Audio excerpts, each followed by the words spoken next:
ಅಧ್ಯಕ್ಷರಾದ ಮಧುಸೂದನ್ ರೆಡ್ಡಿ ಅವರಿಗೆ ಹುಟ್ಟುಹಬ್ಬದ ಶುಭಾಶಯಗಳು. ಅವರು ಅಧಿಕಾರ ಇಲ್ಲದೇ ಆಲ್ರೆಡಿ ಜನಸಂಪರ್ಕ ಮಾಡ್ಕೊಂಡು ಜನಕ್ಕೆ ಸಹಾಯ ಮಾಡ್ತಾ ಇದ್ದಾರೆ. ಭಗವಂತ ಅವ್ರಿಗೆ ಅಧಿಕಾರ ಕೊಟ್ಟು ಇನ್ನೂ ಜನಕ್ಕೆ ಹೆಚ್ಚು ಸಹಾಯ ಮಾಡಲು ದೇವರಲ್ಲಿ ಪ್ರಾರ್ಥಿಸ್ಕೊಳ್ತೀವಿ. ನಮ್ಮ ಬ್ಲಾಕ್ ಅಧ್ಯಕ್ಷರಾದಂಥ ಮಧು ಟಿ ರೆಡ್ಡಿ ಅವರಿಗೆ ಹುಟ್ಟುಹಬ್ಬದ ಶುಭಾಶಯಗಳನ್ನ ಎಲ್ಲ ಮುಖಂಡರುಗಳು, ಪಕ್ಷದ ಕಾರ್ಯಕರ್ತರುಗಳು, ಸಾರ್ವಜನಿಕರು ಎಲ್ಲರೂ ಸೇರಿ ಈಗ ಚಾಲನೆ ಮಾಡಿದ್ದೀವಿ. ನಡೀತಾ ಇದೆ. ಇನ್ನು ಇವತ್ತಿನ ದಿವಸ ಪೂರ್ತಿ ಹುಟ್ಟುಹಬ್ಬನ ಆಚರಿಸ್ತಾರೆ.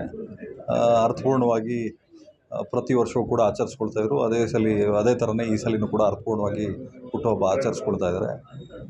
ಪ್ರಮುಖವಾಗಿ ಬ್ಲಾಕ್ ಅಧ್ಯಕ್ಷರಾಗಿ ಅವರು ಅಧಿಕಾರ ತಗೊಂಡು ಸುಮಾರು ಒಂದು ಕಾಲು ವರ್ಷ ಆಯಿತು. ಭಾಳ ಶ್ರಮವಹಿಸಿ ಎಲ್ಲ ಕಡೆ ಸಂಘಟನೆ ಮಾಡಿಕೊಂಡು ಗೌರವಯುತವಾಗಿ ಕೊಟ್ಟಿರ್ತಕ್ಕಂಥ ಸ್ಥಾನನ ಭಾಳ ಗೌರವವಾಗಿ ನಡೆಸ್ಕೊಂಡು ಬರ್ತಾಯಿದ್ದಾರೆ. ಆ ಭಗವಂತ ಅವರಿಗೆ ಆಯುಷು, ಆರೋಗ್ಯ, ಅಧಿಕಾರ ಕೊಟ್ಟು ಕಾಪಾಡಲಿ ಅಂತ ನಾನು ಭಗವಂತನ ಪ್ರಾರ್ಥನೆ ಮಾಡ್ತೇನೆ. ಈ ದಿನ ನಮ್ಮ ಬೊಮ್ಮನಹಳ್ಳಿ ಬ್ಲಾಕ್ ಅಧ್ಯಕ್ಷರಾದ ಮಧು ಅವರು ಅವರ ಹುಟ್ಟುಹಬ್ಬವನ್ನು ಆಚರಿಸ್ಕೊಳ್ತಾ ಇದ್ದಾರೆ. ಭಗವಂತ ಅವ್ರಿಗೆ ಹೆಚ್ಚಿನ ರೀತಿ ಶಕ್ತಿ, ಆರೋಗ್ಯ, ಐಶ್ವರ್ಯ ಕೊಟ್ಟು ಈ ಒಂದು ಭಾಗವನ್ನು, ಬೊಮ್ಮನಹಳ್ಳಿ ಭಾಗವನ್ನು, ಕಾಂಗ್ರೆಸ್ ಪಕ್ಷವನ್ನು ಭಾಳ ಸದೃಢವಾಗಿ ಕಟ್ತಾ ಇದ್ದಾರೆ. ಭಗವಂತ ಅವ್ರಿಗೆ ಇನ್ನೂ ಹೆಚ್ಚಿನ ಶಕ್ತಿ ಕೊಟ್ಟು ಮುಂದಿನ ವಿಧಾನಸಭಾ ಕ್ಷೇತ್ರದಲ್ಲಿ ನಮ್ಮ ಬೊಮ್ಮನಹಳ್ಳಿ ಶಾಸಕರಾಗಿ ಉಮಾಪತಿ ಗೌಡರ ಆಯ್ಕೆ ಆಗಬೇಕು ಅಂತ ನಮ್ಮೆಲ್ಲರ ಇಚ್ಛೆ ಆಗಿದೆ. ಅವ್ರಿಗೆ ಮಾಡಲಿ, ಅವ್ರಿಗೂ ಅವ್ರ ಕುಟುಂಬಕ್ಕೆ.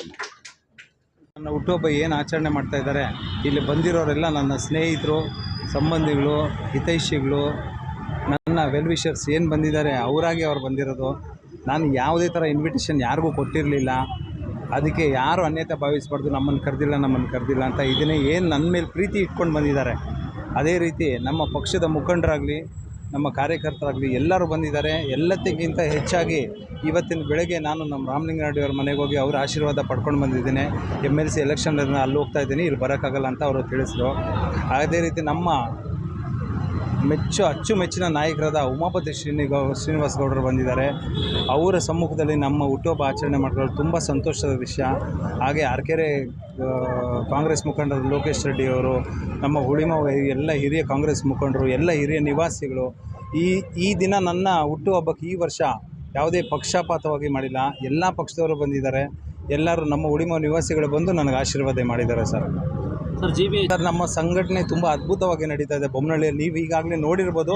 ಮುಂಚೆಗೂ ಇವತ್ತಿಗೆ ಬದಲಾವಣೆ ಇದ್ದರೆ ನೀವು ತಿಳಿಸ್ಬೇಕು. ಅದರಲ್ಲಿ ನಾವಂತೂ ತುಂಬ ಚುರುಕಾಗಿ ಸಂಘಟನೆ ಮಾಡ್ತಾಯಿದ್ದೀವಿ. ಇತ್ತೀಚೆಗೆ ತಾನೇ ನಮ್ಮ ವಾರ್ಡ್ ಅಧ್ಯಕ್ಷಗಳನ್ನ ನೇಮಕ ಮಾಡಿದ್ದೀವಿ. 14 ವಾರ್ಡ್ ಅಧ್ಯಕ್ಷಗಳನ್ನ ನೇಮಕ ಮಾಡಿದ್ದೀವಿ. ಅವರು ತುಂಬ ಅತ್ಯುತ್ತಮವಾಗಿ ಕೆಲಸ ಮಾಡ್ತಾಯಿದ್ದಾರೆ. ಅದಕ್ಕಿಂತ ಹೆಚ್ಚಾಗಿ ನಮ್ಮ ಹುಳಿಮಾವು ವಾರ್ಡಲ್ಲಿ ಅಂಕಿತ್ ಅನ್ನೋರನ್ನ ಅಪಾಯಿಂಟ್ ಮಾಡಿದ್ದೀವಿ. ಅವರ ತನು ಮನು ಧನ ಅರ್ಪಿಸಿ ಈ ಪಕ್ಷಕ್ಕೆ ದುಡಿತಾ ಇದ್ದಾರೆ. ಈಗ ನೀವು ನೋಡಿರ್ಬೋದು, ನಮ್ಮ ಹುಳಿಮಾವು ಬ್ಲಾಕ್ ಆಫೀಸ್ ಆದಮೇಲೆ ಯಾವ ಥರ ಚೇಂಜಸ್ ಆಗಿದೆ ಅಂತ. ಹುಳಿಮಾವಲ್ಲಿ ತುಂಬ ಅತ್ಯುತ್ತಮವಾಗಿ ಸಂಘಟನೆ ಮಾಡ್ತಾಯಿದ್ದೀವಿ ಸರ್. ಅಧಿಕಾರ ನಾನು ಸಿಗಬೇಕು ಅಂತಲೇ ಎಲ್ಲರೂ ಮಾಡೋದು. ಅದು ನನ್ನ ಹಣೆ ಬರದಲ್ಲಿ ಬರೆದಿದ್ರೆ ಗ್ಯಾರಂಟಿ ಅಧಿಕಾರ ಸಿಗುತ್ತೆ. ನಮ್ಮ ಹಾರ್ಡ್ ವರ್ಕ್ ಅಂತೂ ಪಕ್ಷಕ್ಕೆ ಯಾವತ್ತೂ ಇದೆ. ನಾವು ಪಕ್ಷದ ಸಿದ್ಧಾಂತನ, ತತ್ವನ ನಡೆಸ್ಕೊಂಡು ಹೋಗ್ತಾಯಿದ್ದೀವಿ. ಯಾವತ್ತಿಗೂ ನಾವು ಪಕ್ಷದ ಪರನೇ ಇರ್ತೀವಿ. ನಂಗೆ ಟಿಕೆಟ್ ಕೊಟ್ಟರೂ ಸರಿ, ಕೊಟ್ಟಿಲ್ಲ ಅಂದರೂ ಸರಿ, ಯಾರಿಗಾದರೂ ಟಿಕೆಟ್ ಕೊಡಲಿ ಪಕ್ಷ, ನಾವೆಲ್ಲ ಒಮ್ಮತದಿಂದ ನಾವು ಕೆಲಸ ಮಾಡ್ತೀವಿ ಸರ್. ಕಾಂಗ್ರೆಸ್ ಪಕ್ಷನ ಬಲಪಡಿಸ್ತೀವಿ, ನಮ್ಮ ಉಮಾಪತಿ ಗೌಡ್ರನ್ನ ಬಲಪಡಿಸ್ತೀವಿ, ನಮ್ಮ ರಾಮಲಿಂಗಾರೆಡ್ಡಿ ಸಾಹೇಬ್ರದ್ದು ಹೆಸರು ಉಳಿಸ್ತೀವಿ. ಹಾಗೆ ನಮ್ಮ ಸೌಮ್ಯ ರೆಡ್ಡಿ ಮೇಡಮ್ ಅವರು ಅಷ್ಟೇ ಬರಬೇಕಿತ್ತು, ಕಾರಣಾಂತರಗಳಿಂದ ಅವರು ಬರೋಕ್ಕಾಗಿಲ್ಲ. ಅವ್ರಿಗೂ ತಿಳಿಸಿದ್ವಿ, ಅವರು ಫೋನ್ ಮುಖಾಂತರ ವಿಶ್ ಮಾಡಿದ್ದಾರೆ ಸರ್. ಕಾರ್ಯಕರ್ತರುಗಳಿಗೆ ಈ ಸಲ ನಾವು ಏನು ಸಂಘಟನೆ ಮಾಡ್ತಾಯಿದ್ದೀವಿ ಇನ್ನೂ ಅತ್ಯುತ್ತಮವಾಗಿ ನಡ್ಸ್ಕೊಂಡು ಹೋಗಬೇಕು. ನಾವೆಲ್ಲ ಒಗ್ಗಟ್ಟಾಗಿರಬೇಕು. ಯಾವುದೇ ಒಂದು ತೊಂದರೆ ಬಂದರೂ ಎಲ್ಲ ಕಾರ್ಯಕರ್ತರು ಒಟ್ಟಾಗಿರಬೇಕು. ಆಮೇಲೆ ನಮ್ಮ ಕಾರ್ಯಕರ್ತರಿಗೆ ಒಂದು ಹೇಳ್ತೀನಿ ನಾನು, ಯಾವುದೇ ಕೆಲಸ ಮಾಡಬೇಕಾದ್ರೂ ನಿಮ್ಮ ವಾರ್ಡ್ಗಳಲ್ಲಿ ಸಬ್ಜೆಕ್ಟ್ ತಿಳ್ಕೊಂಡು ಕೆಲಸ ಮಾಡಿ, ಏನು ಮಾಡ್ತಾಯಿದ್ದೀವಿ ಅಂತ ತಿಳ್ಕೊಳ್ಳಿ, ಆಮೇಲೆ ಕೆಲಸ ಮಾಡಿ. ಯಾವುದೇ ಪ್ರಾಬ್ಲಮ್ ಬಂದರೂ ಕ್ವಶನ್ ಮಾಡೋದು ಕಲ್ತ್ಕೊಳ್ಳಿ. ಆಫೀಸರ್ಸ್ನ ದಯವಿಟ್ಟು ಕ್ವಶನ್ ಮಾಡಿ, ಏನು ಮಾಡ್ತಾಯಿದ್ದೀರಾ, ಹೆಂಗೆ ಮಾಡ್ತಾಯಿದ್ದೀರಾ, ಯಾವ ಥರ ನಡೀತಾ ಇದೆ ಅನ್ನೋದು ತಿಳ್ಕೊಂಡು ಕಾರ್ಯಕರ್ತರು ಮುಂದುವರಿಬೇಕು ಅಂತ ಕೇಳ್ಕೊತೀನಿ.